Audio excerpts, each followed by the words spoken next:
2017, 18, 19, 20, 21, there's been a lot of shit going on behind the scenes, even though it seemed like it died down, and now it's full blown all over again, man. You know what I mean? So we're close, man. We're very close. That's why the New York Fed and a lot of other major banks now, they're actually they just now started a 12-week testing period of digital currency. Why?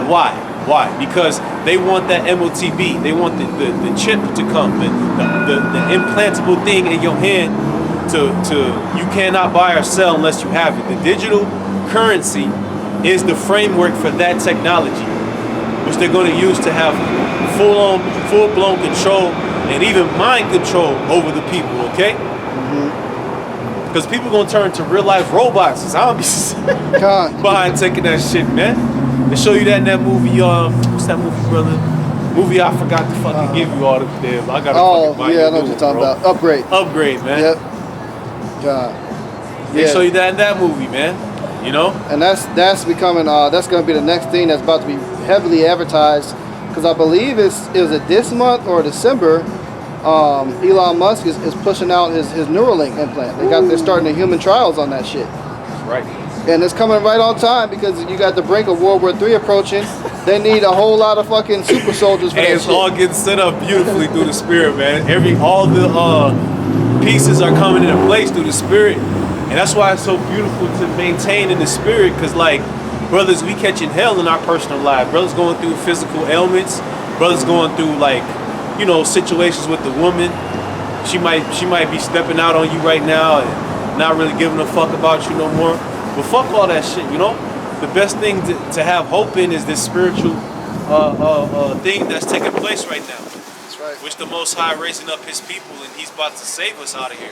So we see all these world events that's connecting with the scriptures to show us like, hey, Most High is working for us, man. He's working to get us, and that's a significant thing too when you think about it. Because yes, it's the Most High's determination to do this because He wants to set up the kingdom for Israel. But like for each specific brother, you know what I'm saying, you out there catching hell, the Most High wants to save you. God. It's the Most High's determination to get you out of your hell, man, because the Most High, He cares about us. He cares about every last individual Israelite that's going to wake up, the 1/3, and whatever other brother, sister, or your children that may wake up. He cares, man. Most High, why you think He saved us out of Egypt? Because He heard our groaning. He heard us crying out against the oppression of the Egyptians, man. Same thing today. You think we want to be out here fucking going to work every goddamn day, having to hear shit from the boss, all these abominations we see? We don't want to deal with that shit. So it causes a groaning state, and the Most High honors that. Well, this is Ezekiel 9:4. It says, and Yahweh said unto him, go through the midst of the city, through the midst of Jerusalem, and set a mark upon the foreheads of the men that sigh and cry for all the abominations that be done in the midst thereof. The men that sigh and cry. And when you sigh and cry, that's basically you pouring out your spirit because of anguish, because of what you're going through, man. That's right, and that's the spirit, man. Because I had a vision a few days ago of the destruction. And in the vision, it was real heavy, because there was a big ass aircraft carrier or naval ship, but it was like this shit was bigger than your average one that you see on TV or if you've seen in person. Now, if you ever seen them shits in person, man, they're already gigantic. But this shit was like double, triple the size, and that shit was off the coast, man. And all of a sudden, you hear all these sirens, like Purge-style sirens, vroom, vroom, man. And I remember there appearing doomsday clocks that went off. Because there was nukes that were on the way to destroy America, man. And all of a sudden this ship just opened up and launched all these massive hundreds of thousands of fucking missiles into the sky. And just the launch itself was creating this huge mushroom cloud, man. I don't know if the ship got hit by one as well in the midst of shooting them motherfuckers off. That shit was happening, man. But then everybody was screaming in chaos. They knew this was it. People were scrambling at the last minute to try to find their loved ones that they could just be with them.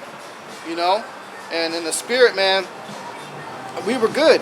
I was okay, you know. I had my seeds with me, but there was no type of fear. It was peace. It was like, finally, this shit's fucking coming, man, to destroy this place. I don't even give a fuck if I get hit by this shit. This shit's about to be over with. You know? Because that's what it means. The missiles spell doom for all wickedness. It spells doom for all wickedness, man, because the righteous souls are going to be delivered from that. Not one brother or sister that the Lord has marked with the blood of Yahweh Shai and that believes in Yahweh Shai is actually going to fail those missiles, man. That's beautiful to think about. God. You're going to be delivered from that. And that's what we hope for. And that's why we keep working, because it's not guaranteed. Because we can fall from our works and go back into the world. Lord willing, that don't happen. I pray every day that don't happen to me or the brothers that I love, man. The brothers in this truth that we see out there laboring, because we pray for one another. We pray for brothers that, you know, we just see on camera and never met. Like you could tell when brothers, like, let's say you follow a brother, he might be down in spirit. You don't really know that brother like that, man. We put prayers up, man. Put prayers up. That's what we should be doing, because we all in this together, man. That's right. We all in this together. We all we got. We got to keep striving until the end. Don't let your sins weigh you down. Don't let your sins weigh you down, man. A righteous man falls 7 times, but he gets back up. You get back up to do these works, and to push and prophesy, and to edify with lessons, and to have charity amongst each other. That's what we do this thing for, man. So we gotta keep fighting. We gotta keep going with to our dying breath. That's what we called to do, man. Because that's how much this truth is worth it, and that's how crucial it is. Because if you don't, man, it's gonna be so crazy. Death popping off, man. There's gonna be so much judgment and fucking torture. People starving to death. Starving to death is actually, that's probably the most gruesome way to die. That's probably the most severe punishment if the Most High has this indignation on you. Because that famine in itself, starving, that's in the category of its own when it comes to judgment. If you could get that brother, go to in the book of Sirach, when it goes into I think it's Sirach 39, the spirits created for vengeance. Famine is one of those spirits, man. And famine is going to take place because that also ties into war, because militaries, they operate and function based on what? Food. They call it rationing system, right? So if such a significant amount of food from these countries is going to the military, that means the common person going to be going without. And not to mention how farms are failing, how livestock are being killed off and die from diseases, right? All that's going to play into famine kicking place on this earth, man, or taking place, okay? That's right. I got that precept. This is the book of Sirach 39:28. There be spirits that are created for vengeance. Right, created for vengeance, which vengeance equals payback. It's a payback, a repayment for your deeds. You see? So if you're a homosexual, let's call it straight. You're a homosexual, all right? You're gonna get judged. These spirits are gonna come on your ass. If you are a woman, promiscuous woman, or a promiscuous man committing adultery, you then took another man's wife, or you as a man's wife then stepped out on your man. These spirits are gonna come upon your ass, man. So you better repent while you still can, while there's still liberty, okay? You better get on your knees and pray to Yahweh Ba'Shem Yahweh Shai. We know for the 2/3 in this country, you ain't gonna do that, man. You gonna eat of this judgment, okay? So another thing, you out here in the streets thieving and being a nigga, murdering each other, that whole black culture spirit. I like Charleston White. He said, I'm a straight up nigga. I'm an Nigger. Right. Well, these spirits are for you, man. Go ahead, brother. That's right. And it says, there be spirits that are created for vengeance, which in their fury lay on sore strokes. And that shows you these spirits be pissed off, man. Right. Yep, God. These spirits got anger for you people, okay? God. They see what you do. And they praise it like the angels, man. Those spirits are angels, and all they do is praise Yahweh Ba'Shem Yahweh Shai. Left and right hand side, man. So they pissed off, man. They represent Yahweh B'Shem Yahushai's anger. You know, so you get the full front when you got the fucking demons that hop on somebody to drive their car and black out, and they completely mow down a motherfucking woman in the street walking across, man, and she goes flying across the other side. That was that spirit that possessed that individual for that death stroke to take place, man. And it says, lay on sword strokes. In the time of destruction, they pour out their force and appease the wrath of him that made them. Right. So they satisfy that anger, okay? That anger that Yahweh B'Shem Yahushai has, man. So when you see some shit and somebody's getting beheaded on one of these crazy ass videos that be circling social media, you know, you had that one Northern Kingdom woman, she was getting sawn in half, man, got her coochie cut off and shit. And then they beheaded her. Hey, that appeased the wrath of the Lord. She's really pissed off Yahweh B'Shem Yahushai to the most extreme. Right, probably selling drugs. Because a lot of you, because drugs, that's just witchcraft, okay? The goddamn cocaine. Because basically you taking the herbs and using it for the left hand and putting all type of concoctions using, you know, chemistry in order to come up with a concoction and then get people addicted to that shit so you can keep making profits. Right. That's death. Yep. You selling death to the people. Like, look at the crack era. You know what I'm saying? That devastated J community. Yep. Completely devastated to where the whole generation pretty much was fucked up. It had no fathers in the home. The fathers end up going to jail. Fathers end up gangbanging. Well, actually, the fathers end up going to jail, and then the youth end up gangbanging. So that whole generation was fucked up, man. And not to mention the rap music that got pushed at that time. So it was a whole culture of death that sprouted out behind that witchcraft, man. So, you know, you go ahead and that precept, spirits created. God, and it says, and appease the wrath of him that made them. It says, fire and hail and famine and death. Right, famine. That was the special category of judgment that I was talking about. So it said fire, hail. So you have fire that let's just say a house gets set on fire, and then let's say a couple babies die and shit in the house fire. That was judgment.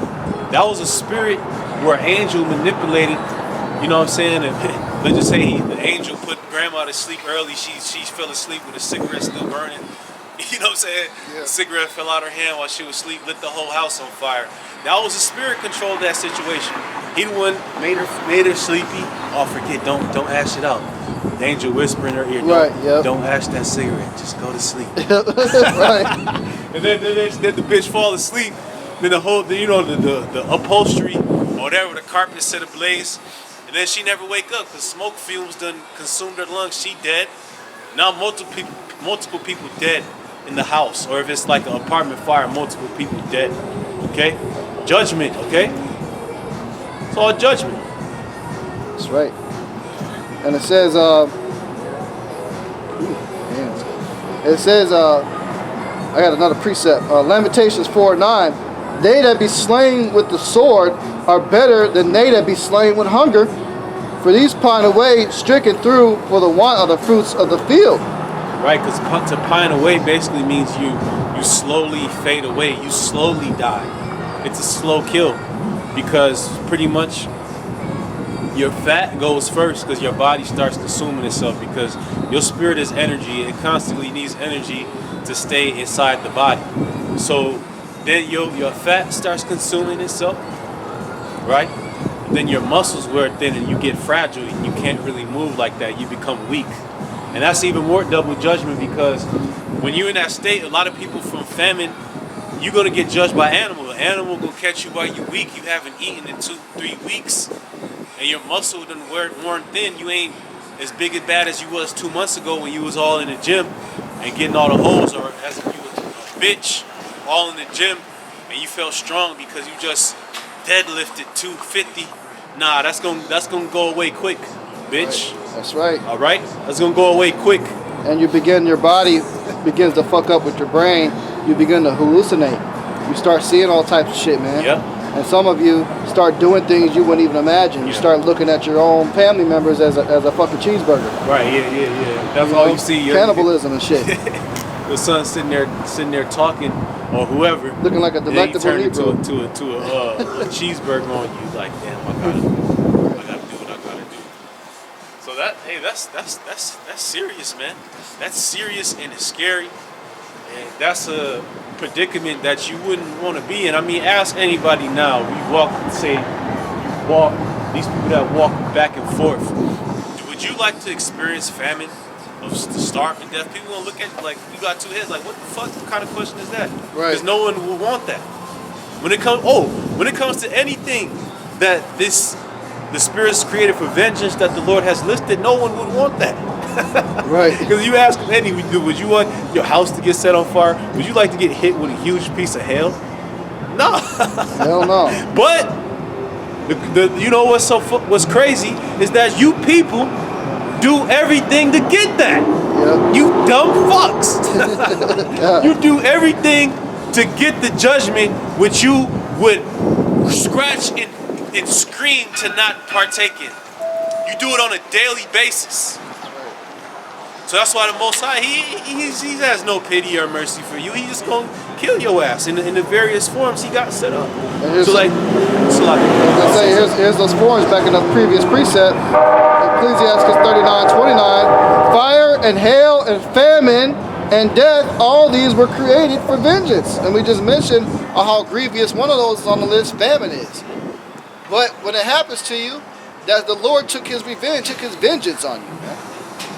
Yep, and from the point of your muscles starting to decrease, then that's when your organs start to go. Your kidney, your your kidney, your liver, and then finally it's your heart. Your heart starts dissipating and it becomes weak to the point where a lot of the people that die of famine usually die of cardiac arrest because their heart is so weakened that it can't pump blood through the body. It can't do its job to sustain life. So then you die like that, man. And all the meanwhile, before you die, you don't experience terrible pain. I mean, you already know what it feels like. As brothers, we fast on the loft, right? So we know what it feels like to not eat after 1 day, 2 days, 3 days. Imagine fucking 2-3 weeks. The pain that's associated with that. Like, I don't even know what that's like. Three weeks without eating. Like, we talk about your body giving itself away, but there's a pain that comes with that. There's a pain in your stomach. God, yeah, it's gonna cause you not think straight. But a lot of y'all Americans, man, you're about to be forced on that. The average person in America has enough body fat on them. I mean, I want to say, I'm just throwing a number out there. It might not be accurate, but I say 80% of Americans have enough body fat on them, the ones that are obese. You can actually survive, as long as you got water, of 3 months with no food because you have that much body fat on you. When the times are coming, the food is going to be so scarce, you know, you won't be able to eat, man. And you have no skill sets to make it, and you don't know how to hunt. A lot of y'all don't know how to fish, and if you do know how to fish, there's plenty of Edomites that do know how to do it, so ain't going to be no fish in the places that you can go to get the fish. They're not going to be there. You're going to go to the woods and think you're going to hunt some venison. All the venison is going to be hunted up by Esau. Yeah, because fat storage, that's actually a survival technique. You shouldn't really you shouldn't be, like, let's just say over 25 to 30% fat. That's when you get into the obese range. Yeah. But fat on your body is good because let's say you might do in a survival situation, go 3, 4, 5 days without eating. Well, your fat will start dissipating, but then it also gives you mental clarity, and you start thinking of ways to, you know, actually get energy. You get a lot of energy to be able to, let's say, after trek or trek. After TREK. after 7 days, that kicks in. You trek 4 or 5 miles to the next source of food. You know what I mean? Yeah. So that's not a bad thing, and that may be the predicament for some brothers. You may go a couple days without eating in those times, but you'll be cool. And if for some brothers and sisters, you might have steady food the whole time. We don't know exactly how the Most High is going to play this out, but we know that if you're wicked, you definitely going. Hey, if you wicked, there's a huge chance of you dying of famine. If you don't die from somebody putting you to death, or animals killing you, Which it should be on that next verse in that precept where it goes into the animals. God. It should go into teeth of wild beasts. It says fire and hail, famine and death, all these were created for vengeance. And it says teeth of wild beasts. Teeth of wild beasts. So and let's look at a few of the wild beasts. Just say native to America. You got grizzly bears, you got brown bears, mountain lions, bobcats, wolves, coyotes, Wolverines. Okay? All these animals will judge you and kill you. And that's just the ones we know about. Yeah, that's the ones we know about, and not to mention the fact that we don't really know the numbers of these animals. Right. The Most High could have a whole secluded portion of wolves and grizzly bears right. just to get busy in that time period, man. Like, especially like, let's just say the Northwest, like goddamn Seattle and all them areas. That's grizzly bear country, man. So a lot of them grizzly bears, they gonna get active in the cities because you know why? The hustle and bustle of the city noises, once that calms and stills, animals start having less fear to move into the city. Because that's a part of the reason why they're not in the streets now, because we seen that during the pandemic. A lot of animals was like, they caught on camera like deers running through the streets because there was no sound of people. So be that as it may, it's no sound of people. You're gonna have grizzly bears roaming the streets and shit like, oh shit, where the food at? You know what I'm saying? You know, and then we're talking about animals that's native to the United States that are predators that can kill you. Well, what about pets? What about people that have dogs? Okay? What about animals that are in the zoo currently, like lions? That's right. Can you search that? Just do a quick Google search on how many lions are in the United States. Okay. Or you could even do tigers, one of the two. Because I'm pretty sure that number would be like in the hundreds, or possibly a couple thousand. And you got people that, you know, have like these rinky-dink farms and shit that they don't talk about, or rich people that have these wild animals personally. So then these animals gonna kill their owners, kill the zookeepers, get free, and then come out here and start killing people. That's something we constantly go into, but hey, it's gonna happen. It says right here, there are 10,000 to 20,000 big cats owned privately in the United States. Oh, shit. Damn, hey, that's higher than what I even thought, bro. And 20,000? Damn. And it only takes them about 6 months to basically get to a mature level of size and structure to kill a grown man. Damn, and they have a litter of about, bro. They have a litter of about 10 to 12 of baby lions or tigers at one time in some cases. So that is crazy. That's 10 to 20,000. And the judgments of the scriptures talk about fire, hail, vapors, pillars, smoke, earthquakes. What you think is going to happen when an earthquake hits Kansas City Zoo? A massive earthquake big enough in the midst of martial law and chaos. All of a sudden, the Lord says an earthquake. Boom! Checks the fucking enclosures, breaks the cage open, makes that landmass, that dip that they wouldn't be able to jump across. All of a sudden, that gets pushed all the way to the edge, and them motherfuckers hop over that fence, get out that gate. Man, they coming for vengeance, man. Them animals that sit up in there fucking pacing back and forth, man, all day long, waiting to get out and get these damn devils, man. Get you fucking. The last time I went to the Kansas City Zoo, we was there, and the lion was sitting there chilling, all peaceful, right? We just, you know how they perch up on the fucking rock? He's just sitting there looking. And as soon as these Edomites walk up, I kid you not, motherfucker jumped up and ran and jumped on the fucking cage, man. Damn. So they waiting to get y'all ass, man. They pissed because they know who the devil is. And they know who the devil is. And all the male lions in there, they don't have any manes. Why? Because they castrated them. They all look like female lions in there. They don't have any female lions in Kansas City Zoo. But they all are maneless because what Esau did to them.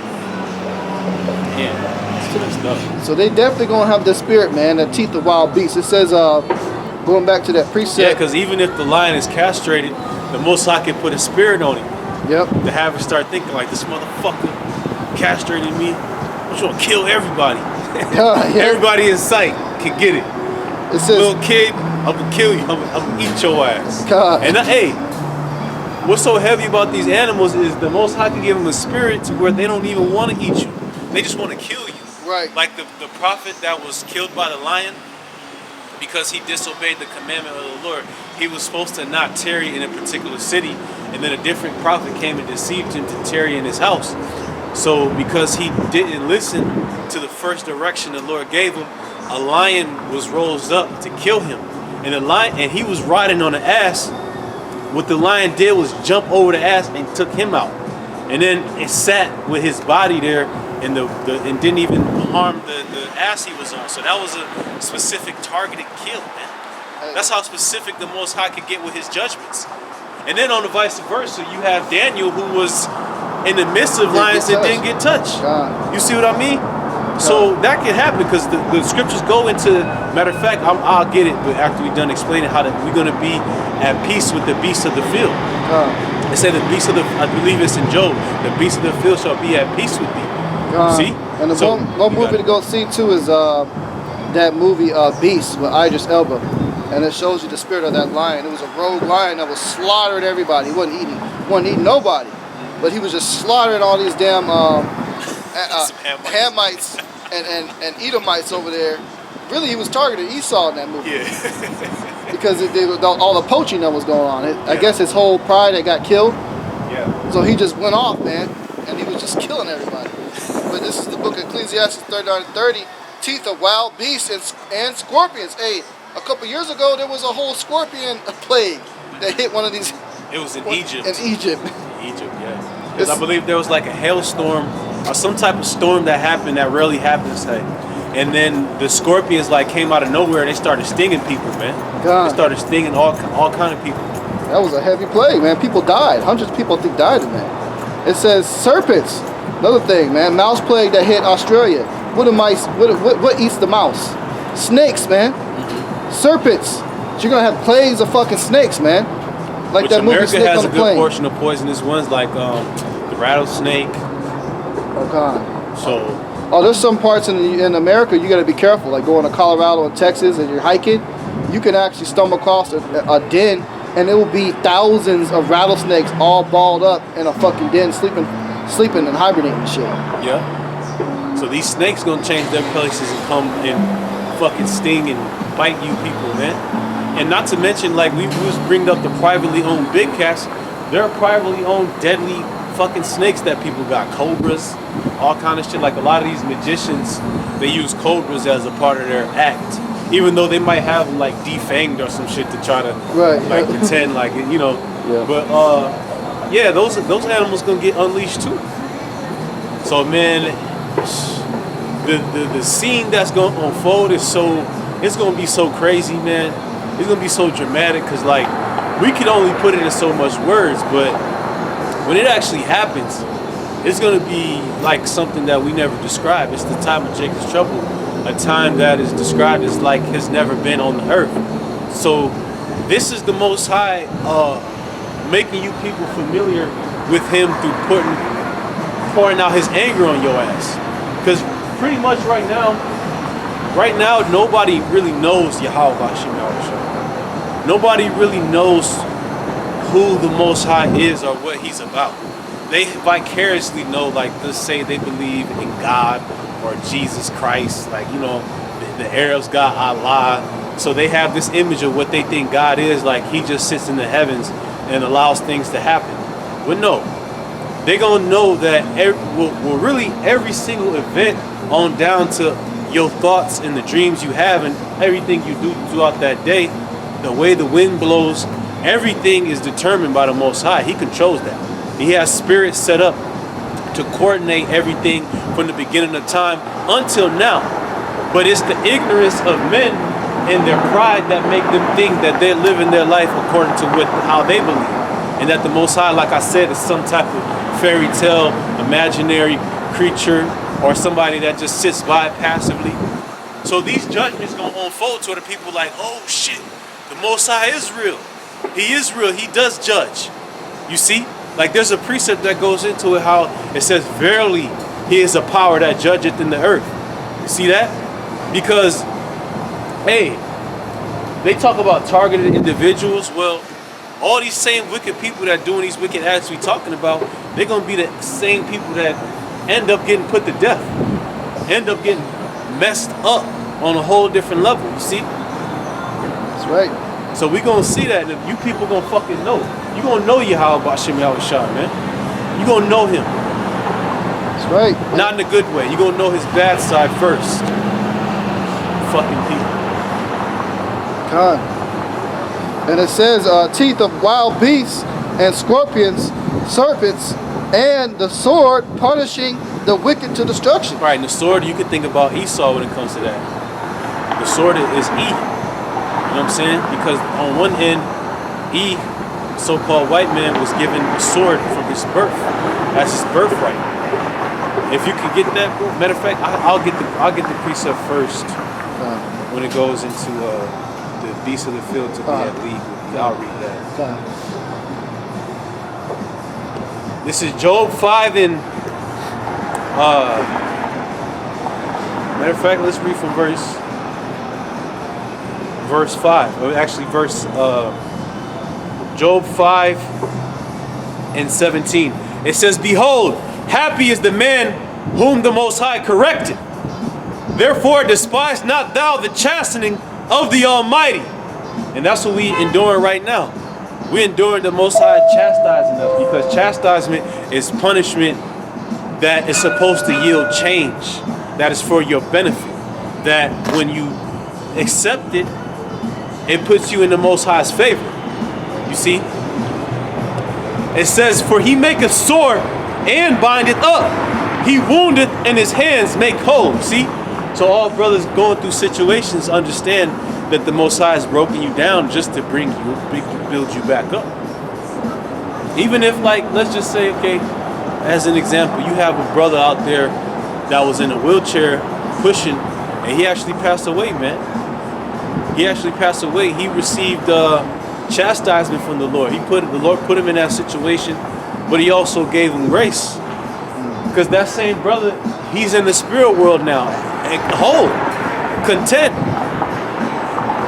got a spiritual body, and waiting for Yahushua so he could come back in those chariots, man, and partake in the kingdom. So even though you may get chastised to that level and you lose everything, you even lose your life to the point of losing that, the Most High he bring you up, man.